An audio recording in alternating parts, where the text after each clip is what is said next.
warahmatullahi wabarakatuh. Alhamdulillahirrabbilalamin. Terima kasih kita kembali lagi bertemu dalam acara Gus Gaul. Hari ini kita akan membahas tentang kerukunan dan perdamaian, bahwa hidup kita itu harus selalu rukun dengan sesama, harus selalu damai. Apa sih dasarnya? Bersama kita sudah ada Gus Nasron Asadin dari Pondok Pesantren Al-Mujaddadiyah Kota Madiun. Apa kabar Gus? Baik, alhamdulillah. Alhamdulillah, kita masih diberi kesehatan. Amin. Gus Asad akan memberikan penjelasan tentang kerukunan dan perdamaian. Apa sih yang harus kita lakukan dengan sesama, dan apa dasarnya toleransi atau menjaga perdamaian? Monggo Gus. Bismillahirrahmanirrahim. Assalamualaikum warahmatullahi wabarakatuh. Alhamdulillahirabbil alamin wa bihi nasta'in ala umuri dunya waddin wassalatu wassalamu ala asyrofil anbiya'i wal mursalin wa ala alihi wa ashabi ajmain bila haula wala quwata illa billahil aliyyil azim. Allahumma shalli wa sallim wa barik ala sayyidina Muhammad wa ala ali sayyidina Muhammad. Amma ba'du. Pentingnya perdamaian itu diperintah oleh Allah Subhanahu wa taala sebelum takwa itu sendiri. Jadi di dalam Al-Qur'an Allah berfirman, A'udzubillahi minasyaitonirrajim, innamal mu'minuna ikhwatun fa'aslihu baina akhwaikum wattaqullaha la'allakum turhamun. Sesungguhnya orang-orang yang beriman itu adalah saudara. Maka perintah pertama yang diperintahkan oleh Allah bukan takwanya dulu, tapi damainya dulu. Fa'aslihu, maka berdamailah kalian semua, wattaqullaha, dan bertakwalah kalian kepada Allah. Artinya begini, ketika kita berdamai dengan siapapun, maka potensi kebaikan itu akan muncul. Berbeda ketika kita Tidak baik dengan orang lain. Contoh kecil begini, ketika kita dengan pasangan kita, dengan istri kita bertengkar, maka potensi-potensi yang ada adalah potensi keburukan. Sedangkan ketika kita berdamai, kita bisa ke masjid bersama, kita bisa belanja bersama, kita bisa bergurau dengan anak-anak bersama. Maka begitu pentingnya perdamaian itu, sehingga sebelum perintah takwa pun Allah memerintahkan untuk berdamai. Sehingga inilah yang digunakan oleh leluhur kita, bahwasanya salah satu di antaranya adalah kita berdamai dulu, baru ketika berdamai maka bisa memunculkan potensi-potensi ketakwaan. Bayangkan kalau kita hidup mungkin di daerah-daerah kerusuhan, maka ke masjid tidak berani, berjamaah tidak berani, sehingga akhirnya potensi-potensi keburukan itu akan muncul dan potensi kebaikan tidak bisa dibangun. Ini tanggung jawab siapa Gus?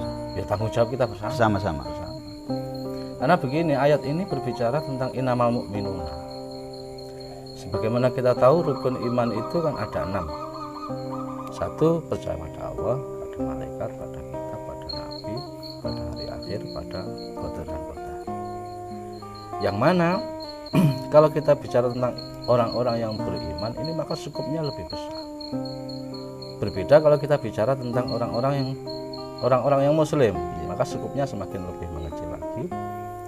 Apalagi kalau kita bicara tentang muhsin, orang-orang yang melakukan ihsan di dalam agama, maka skupnya lebih kecil lagi.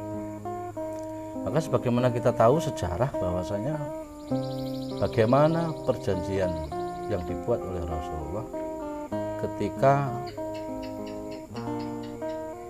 sebelum Fathu Makkah, itu yang begitu sejarah mengatakan bahwasanya Nabi sempat diprotes oleh sahabat Umar, apakah engkau masih Nabi wahai Rasulullah? Iya, saya masih Nabi. Karena apa? Isi perjanjian itu sangat merugikan orang Islam. Akan tapi Nabi membaca peluang ada unsur perdamaian di situ, sehingga peluang orang-orang kafir Quraisy untuk mempelajari agama lebih besar daripada ketika mengadakan perang. Maka Islam adalah ajaran-ajaran yang mengedepankan toleransi, mengedepankan kerukunan, sehingga dari toleransi dan kerukunan itu kita bangun bersama sebuah kebaikan. Inilah esensi perintah daripada Allah Subhanahu wa taala. Sebelum perintah takwa itu sendiri diperintahkan, kita diperintahkan untuk berdamai. hasil besar dari kita selalu baik dengan orang lain itu akan memunculkan apa dalam skup besar, Gus? Memunculkan kebaikan yang lebih besar. Artinya kita tahu di daerah kita masing-masing mungkin dulu banyak orang yang suka minum, suka berjudi, tapi lambat laun mereka juga tua. Lambat laun mereka juga tua, untuk judi juga tidak patut, untuk berkelahi juga sudah tidak punya tenaga. Dan inilah kesempatan membangun potensi ketakwaan dari seluruh umat manusia. Karena di akhir ayat juga disebutkan la'allakum turhamun. Sesungguhnya ini sebuah dasar yang harusnya di awal. Artinya apa? Sebuah kebaikan apapun kalau kita ibaratkan pohon, maka seperti kita janji untuk memberi, kita bersedekah, kita berbuat apa, itu ibarat pohon itu daun, buah, bunga, ranting dan sebagainya. Sedangkan dasarnya sebetulnya akarnya itu adalah kasih sayang. Jangan kita memikirkan daun, buah dan sebagainya, kita rawat akarnya, kasih sayangnya, sehingga daun itu akan lebat dengan sendirinya, buah itu akan lebat dengan sendirinya. Nah, yang kurang dari kita itu kadang kasih sayang. Kita memandang manusia, misalkan kita pandang manusia ketika tidak sama dengan kita, itu sudah rasa benci yang muncul. Kalau dibangun dari rasa kasih sayang, maka itu saudara kita. Karena di dalam Al-Quran sendiri Allah memanggil kita itu dengan sebutan ya Bani Adam. Atau kalau memang pernah ada pemutihan di zaman Nabi Nuh, kita juga disebut oleh Allah di dalam Al-Quran dzurriyyatan man hamalna ma'a Nuh. Jadi kita itu anak cucunya orang-orang yang berada di kapal bersama Nabi Nuh. Jadi mbah-mbah kita dulu itu kompal kampul bersama Nabi Nuh itu lama. Bagaimana kemudian anak cucunya tidak bisa rukun dan damai untuk menyebarkan potensi-potensi kebaikan. Maka inilah yang disebut bahwasanya kita harus membuka peluang selebar-lebarnya. Karena tidak semua orang itu selamanya buruk, tidak. Tapi bisa suatu saat dia menjadi baik, bahkan mungkin lebih baik. Cerita-cerita seperti itu Pak. Artinya jika semua orang itu mau menebarkan kebaikan dengan sesama, maka perdamaian yang lebih luas akan terjadi gitu, Gus. Karena di awal apa itu namanya Indonesia ini dibentuk, diantaranya juga perdamaian seluruh dunia. Jangan saling ada yang saling menyakiti antara satu dengan lain. Maka potensi ancamannya perpecahan gitu. Ya. Jika perpecahan maka potensi ketakwaan juga tidak bisa dibangun. Terima kasih. Closing statement Gus As'ad apa ini untuk mengajak kita semuanya, pemirsa dan para jamaah dimanapun berada, bagaimana selalu mau membangkitkan diri untuk selalu sadar menjaga keharmonisan, kerukunan, perdamaian antar sesama. Selama kita terima kasih sebelumnya, selama kita merasa menjadi manusia, maka kita juga harus menyadari bahwasanya kita semua itu anak turunan Nabi Adam. Sehingga harus berupaya sekuat tenaga untuk tidak menyakiti antara satu dengan yang lainnya.